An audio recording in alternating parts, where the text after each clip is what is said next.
ॐ श्री गणेशाय नमः। श्री हनुमते नमः। श्री हनुमद्रक्षास्तोत्रम्। वामे करे वैरिभिदं वहन्तम् शैलं परे शृङ्खलहारटङ्कम् ददानमच्छाच्छसुवर्णवर्णम् भजे ज्वलत्कुण्डलमाञ्जनेयम् पद्मरागमणिकुण्डलत्विषा पाटलीकृतकपोलमस्तकम् दिव्यहेमकदलीवनान्तरे भावयामि पवमाननन्दम् उद्यदादित्यसङ्काश मुदारभुजविक्रमम् कन्दर्पकोटिलावण्यम् सर्वविद्याविशारदम् श्रीरामहृदयानन्दम् भक्तकल्पमहीरुहम् अभयं वरदं दोर्भ्यां कलये मारुतात्मजम् वामहस्ते महाकृच्छ दशास्य करमर्दनम् उद्यद्वीक्षणकोदण्डम् हनुमन्तं विचिन्तयेत् स्फटिकाभं स्वर्णकान्तिं द्विभुजं च कृताञ्जलिं कुण्डलद्वयसंशोभि मुखाम्भोजहरिं भजे वामे करे वैरिभिदं वहन्तम् शैलं परे शृङ्खलहारटङ्कम् ददानमच्छाच्छसुवर्णवर्णम् भजे ज्वलत्कुण्डलमाञ्जनेयम् पद्मरागमणिकुण्डलत्विषा पाटलीकृतकपोलमस्तकम् दिव्यहेमकदलीवनान्तरे भावयामि पवमाननन्दम् उद्यदादित्यसङ्काश मुदारभुजविक्रमम् कन्दर्पकोटिलावण्यम् सर्वविद्याविशारदम् श्रीरामहृदयानन्दम् भक्तकल्पमहीरुहम् अभयं वरदं दोर्भ्यां कलये मारुतात्मजम् वामहस्ते महाकृच्छ दशास्य करमर्दनम् उद्यद्वीक्षणकोदण्डम् हनुमन्तं विचिन्तयेत् स्फटिकाभं स्वर्णकान्तिं द्विभुजं च कृताञ्जलिं कुण्डलद्वयसंशोभि मुखाम्भोजहरिं भजे वामे करे वैरिभिदं वहन्तम् शैलं परे शृङ्खलहारटङ्कम् ददानमच्छाच्छसुवर्णवर्णम् भजे ज्वलत्कुण्डलमाञ्जनेयम् पद्मरागमणिकुण्डलत्विषा पाटलीकृतकपोलमस्तकम् दिव्यहेमकदलीवनान्तरे भावयामि पवमाननन्दम् उद्यदादित्यसङ्काश मुदारभुजविक्रमम् कन्दर्पकोटिलावण्यं सर्वविद्याविशारदं श्रीरामहृदयानन्दं भक्तकल्पमहीरुहम् अभयं वरदं दोर्भ्यां कलये मारुतात्मजं वामहस्ते महाकृच्छ दशास्य करमर्दनम् उद्यद्वीक्षणकोदण्डं हनूमन्तं विचिन्तयेत् स्फटिकाभं स्वर्णकान्तिं द्विभुजं च कृताञ्जलिं कुण्डलद्वयसंशोभी मुखाम्भोजहरिं भजे वामे करे वैरिभिदं वहन्तं शैलं परे शृङ्खलहारटङ्कं ददानमच्छाच्छसुवर्णवर्णं भजे ज्वलत्कुण्डलमाञ्जनेयम् पद्मरागमणिकुण्डलत्विषा पाटलीकृतकपोलमस्तकम् दिव्यहेमकदलीवनान्तरे भावयामि पवमाननन्दम् उद्यदादित्यसङ्काश मुदारभुजविक्रमम् कन्दर्पकोटिलावण्यं सर्वविद्याविशारदं श्रीरामहृदयानन्दं भक्तकल्पमहीरुहम् अभयं वरदं दोर्भ्यां कलये मारुतात्मजं वामहस्ते महाकृच्छ दशास्य करमर्दनम् उद्यद्वीक्षणकोदण्डं हनूमन्तं विचिन्तयेत् स्फटिकाभं स्वर्णकान्तिं द्विभुजं च कृताञ्जलिं कुण्डलद्वयसंशोभी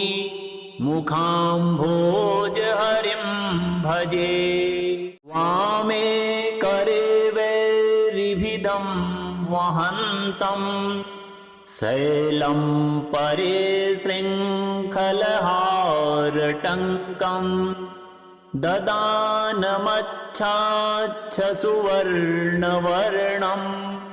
भजे ज्वलत्कुण्डलमाञ्जनेयम् पद्मरागमणिकुण्डलत्विषा पाटलीकृतकपोलमस्तकम् दिव्यहेमकदलीवनान्तरे भावयामि पवमाननन्दम् उद्यदादित्यसङ्काश मुदारभुजविक्रमम् कन्दर्पकोटिलावण्यं सर्वविद्याविशारदं श्रीरामहृदयानन्दं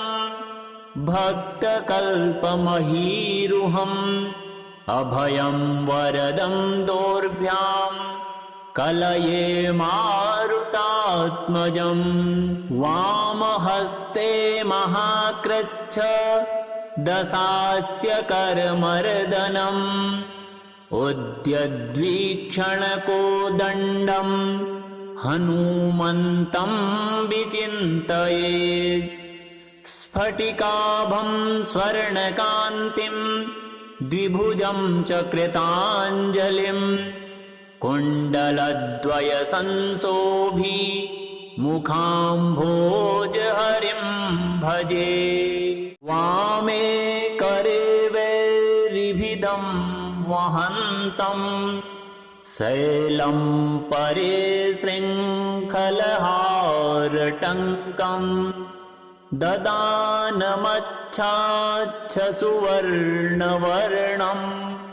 भजे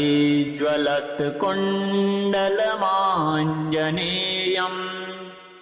पद्मरागमणिकुण्डलत्विषा पाटलीकृतकपोलमस्तकम् दिव्यहेमकदलीवनान्तरे भावयामि पवमाननन्दम् उद्यदादित्यसङ्काश मुदारभुजविक्रमम् कन्दर्पकोटिलावण्यम् सर्वविद्याविशारदम् श्रीरामहृदयानन्दम् भक्तकल्पमहीरुहम् अभयं वरदं दोर्भ्याम् कलये मारुतात्मजम् वामहस्ते महाकृच्छ दशास्य करमर्दनम् उद्यद्वीक्षणकोदण्डम् हनूमन्तं विचिन्तयेत् स्फटिकाभं स्वर्णकान्तिं द्विभुजं च कृताञ्जलिं कुण्डलद्वयसंशोभी मुखाम्भोजहरिं भजे वामे करे वैरिभिदं वहन्तम् शैलं परे शृङ्खलहारटङ्कम् ददानमच्छाच्छसुवर्णवर्णम् भजे ज्वलत्कुण्डलमाञ्जनेयम् पद्मरागमणिकुण्डलत्विषा पाटलीकृतकपोलमस्तकम्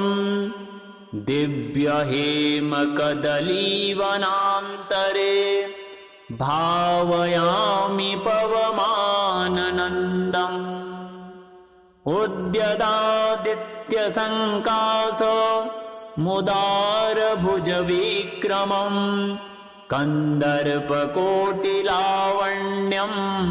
सर्वविद्याविशारदम् श्रीरामहृदयानन्दम् भक्तकल्पमहीरुहम् अभयं वरदं दोर्भ्याम् कलये मारुतात्मजम्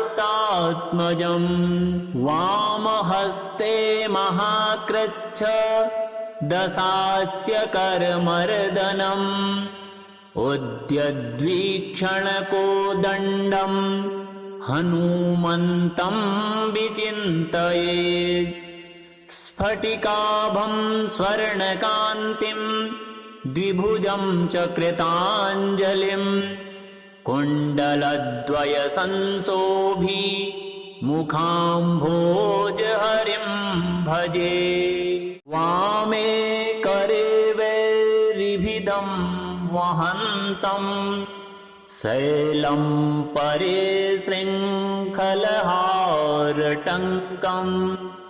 ददानमच्छाच्छसुवर्णवर्णम् भजे ज्वलत्कुण्डलमाञ्जनेयम् पद्मरागमणिकुण्डलत्विषा पाटलीकृतकपोलमस्तकम् दिव्यहेमकदलीवनान्तरे भावयामि पवमाननन्दम् उद्यदादित्यसङ्काश मुदारभुजविक्रमम् कन्दर्पकोटिलावण्यम् सर्वविद्याविशारदम् श्रीरामहृदयानन्दम् भक्तकल्पमहीरुहम् अभयं वरदं दोर्भ्याम् कलये मारुतात्मजम् वामहस्ते महाकृच्छ दशास्य करमर्दनम् उद्यद्वीक्षणकोदण्डं हनूमन्तं विचिन्तयेत् स्फटिकाभं स्वर्णकान्तिं द्विभुजं च कृताञ्जलिं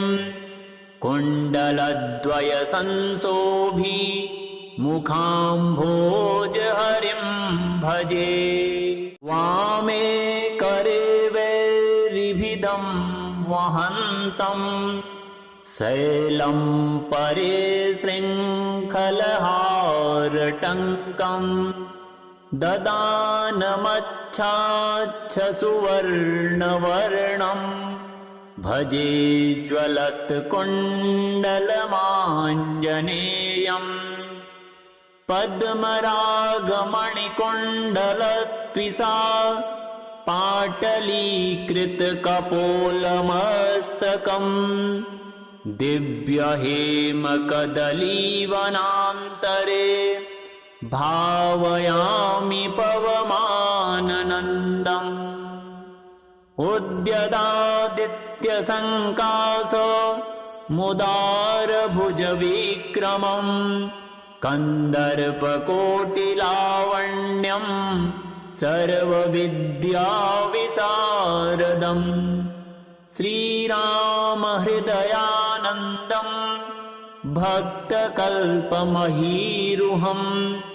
अभयं वरदं दोर्भ्यां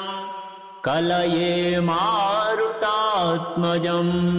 वामहस्ते महाकृच्छ दशास्य करमर्दनम् उद्यद्वीक्षणकोदण्डं हनूमन्तं विचिन्तयेत् स्फटिकाभं स्वर्णकान्तिं द्विभुजं च कृताञ्जलिं कुण्डलद्वयसंशोभि मुखाम्भोजहरिं भजे वामे करे वैरिभिदं वहन्तं शैलं परे शृङ्खलहारटङ्कं ददानमच्छाच्छसुवर्णवर्णं भजे ज्वलत्कुण्डलमाञ्जनेयम् पद्मरागमणिकुण्डलत्विषा पाटलीकृतकपोलमस्तकम् दिव्यहेमकदलीवनान्तरे भावयामि पवमाननन्दम् उद्यदादित्यसङ्काश मुदारभुजविक्रमम् कन्दर्पकोटिलावण्यं सर्वविद्याविशारदम् श्रीरामहृदयानन्दं भक्तकल्पमहीरुहम् अभयं वरदं दोर्भ्यां कलये मारुतात्मजम् वामहस्ते महाकृच्छ दशास्य करमर्दनम् उद्यद्वीक्षणकोदण्डं हनूमन्तं विचिन्तयेत् स्फटिकाभं स्वर्णकान्तिं द्विभुजं च कृताञ्जलिं कुण्डलद्वयसंशोभि मुखाम्भोजहरिं भजे वामे करे वैरिभिदं वहन्तं शैलं परे शृङ्खलहारटङ्कं ददानमच्छाच्छसुवर्णवर्णं भजे ज्वलत्कुण्डलमाञ्जनेयम् पद्मरागमणिकुण्डलत्विषा पाटलीकृतकपोलमस्तकम् दिव्यहेमकदलीवनान्तरे भावयामि पवमाननन्दम् उद्यदादित्यसङ्कास मुदारभुजविक्रमम् कन्दर्पकोटिलावण्यम् सर्वविद्याविशारदम् श्रीरामहृदयानन्दम् भक्तकल्पमहीरुहम् अभयं वरदं दोर्भ्याम् कलये मारुतात्मजम् वामहस्ते महाकृच्छ दशास्य करमर्दनम् उद्यद्वीक्षणकोदण्डम् हनूमन्तं विचिन्तयेत् स्फटिकाभं स्वर्णकान्तिं द्विभुजं च कृताञ्जलिम् कुण्डलद्वयसंशोभि मुखाम्भोजहरिं भजे।